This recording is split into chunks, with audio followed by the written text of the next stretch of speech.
Hi, I'm Merle Blainer. And I'm Stu Blainer. And this is another episode of the Blainer Brothers Relaxation Quarter Hour. Say, Stu. Yeah, Merle? What do you think about the miracle of life? Well, Merle, as we learned in health class with Mother and Father, I think that it can be a difficult thing, but ultimately very worthwhile. At least, that's how I remember my birth feeling. Me too, Stu. Me too. Now, let's relive it together. Along with our audience. Of course, Stu. Your entry into the world is not a task that is easy. It is not like putting toothpaste on your toothbrush and brushing your teeth every morning, every afternoon, and every evening before story time with your brothers. It is a complex biological process that sets you up for a spiritual journey through life. Picture yourself deep inside of your father's stomach. You are a small but virile little sperm cell. Take notice of your shape and form. Your head, your long, flowing spine that forms into a tail, your nimble arms, and your two stout legs with webbed feet. You know your purpose. You know your destiny. So as your mother and father are courting physically, you sense the urge to break free and become your own self. Meanwhile, picture yourself as an egg, deep inside your mother's acid bladder. You were placed there at the age of 13, when your mother first became able to bear children. You chose this spot in order to protect yourself from any outside invaders. Only a worthy sperm would be able to withstand the treacherous depths of the acid bladder. So it is here that you are swimming around in the cool, refreshing acid of your mother's acid bladder. You can feel the acid as it pushes against your prehensile tail, your two arms, your two legs, and your long, flowing hair. Now is the time for the egg and the sperm to meet. Two separate parties into one. The mother and father hold hands, strong, firm. They put their other hand on each other's shoulders and kick in a scissoring motion, increasing friction and heat in the mother's acid bladder and the father's belly. In addition to your heads and arms and legs, you have well-formed ears, acting as sensors, knowing when it is time for two to become one. After the deed is done, so begins a deep, dark journey through the upper back of the mother. The sperm and the egg meet. They shake hands. They say hello, not actually hello. You do not have vocal cords, but a mere tip of the cap, so to speak, at each other. They look at each other. The egg with its long, flowing hair, the sperm with its strong jaw, and they decide which features to choose for the final product. You have very nice arms, the egg says to the sperm. Thank you, the sperm says. Let's use those. The sperm removes the arms and puts them in between them. I like your hair, the sperm says. Well, thank you, the egg says. The egg removes its hair and places it on the arms. I could go on all day of how the body parts slowly fall off of the egg and sperm and become one. But frankly, that's not the important part of this process. Two have become one, and one has become you. Fast forward to 9 months later. You have finished the journey through your mother's upper back. You have passed down to both of her feet and back again. And now you are ready to enter into the real world. You sense it is time, and so you begin sharpening your weapons. You've collected many weapons in your journeys. The scimitar of the head, the battle axe of the lower intestine. You must choose which weapons you will bring with you into the real world, because you cannot carry all of them. You are only a baby, and your strength is not yet great, although hopefully it will be great enough to face the challenges that lie ahead.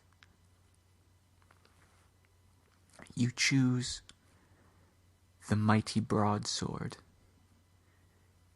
It is a great choice. Let's hope that it will be enough. And so you depart, once again, for the last time, from the home base of your mother's acid bladder, to begin your trek towards her bottom, where you will find egress into the world. As a small baby, you have deformities that are uniform and universal amongst all human beings. The top of your crown on your head is soft like a warm, skin-covered plate of mother's tapioca. You can press it. It will not break. But with enough force and gumption, it will break through to the creamy center. Why does every baby have that, you ask? It's because light does not exist inside of a woman's body. And as you are searching from the upper back down to the feet and back again to the acid bladder, you may run into things. Babies enter this world head first, and they swim through the body as such. Be careful when you leave. Not only is the world a harsh, violent place, but you have a natural disadvantage with a soft crown of your head, elbows that bend in both directions, and feet that are webbed. As you leave the acid bladder, you're home for the past 9 months, with your mighty broadsword in tow. You're ready to take this world on. You wait for the call of the doctor. The doctor will say, "Excuse me, baby, are you ready?" You do not have formed vocal patterns yet. but a thumbs up or a mere shake of the wrist will let the mother know it's time to come out. Birth is a soothing, calm process, and you are ready to enter the world. Your first challenge before you can enter the world is to face the mighty dragon known only as Garnon. He is guarding the exit out of your mother. You have avoided him these 9 months because of all the enemies you faced. He outclasses them all. But you can wait no longer. You must face your enemy in combat. And that you will do. You approach him, broadsword drawn. He eyes you. He sees that you are only a baby, but there is fear in his eyes nonetheless. He can tell how you've grown over these 9 months, and he is intimidated. You step toward him, and he steps back. You step toward again, and he steps back again. He is losing ground, and you have him cornered.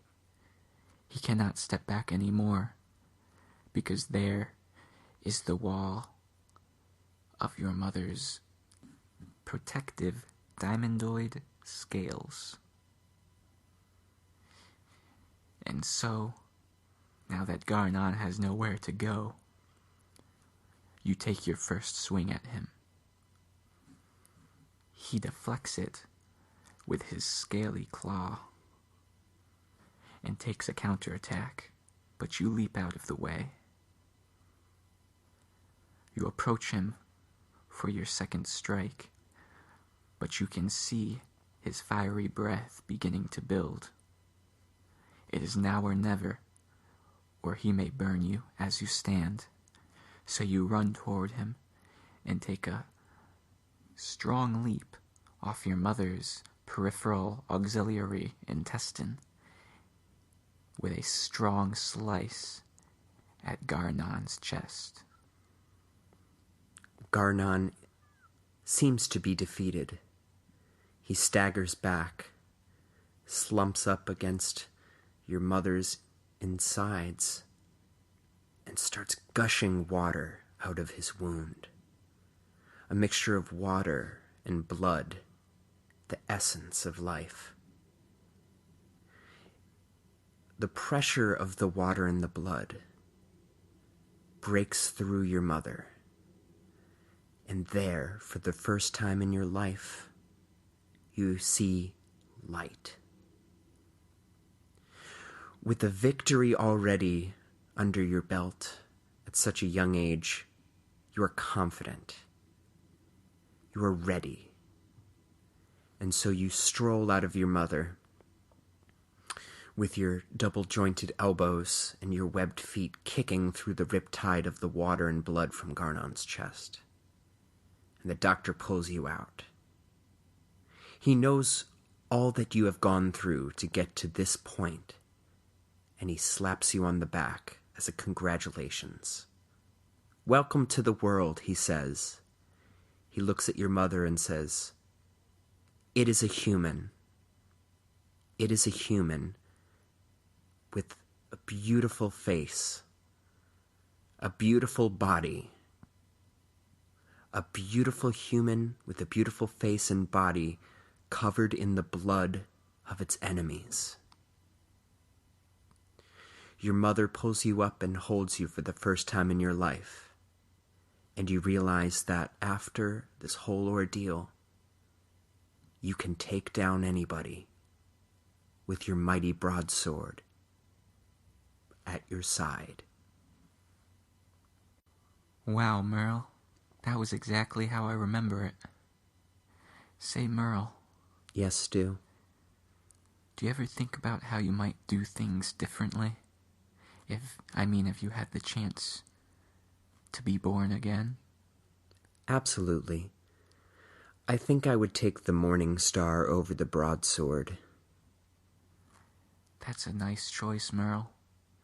I think I would stick with the broadsword, but I think I might make Garnon suffer more. Well, thank you for listening to another episode of the Blainer Brothers Relaxation Quarter Hour. We'll see you next time.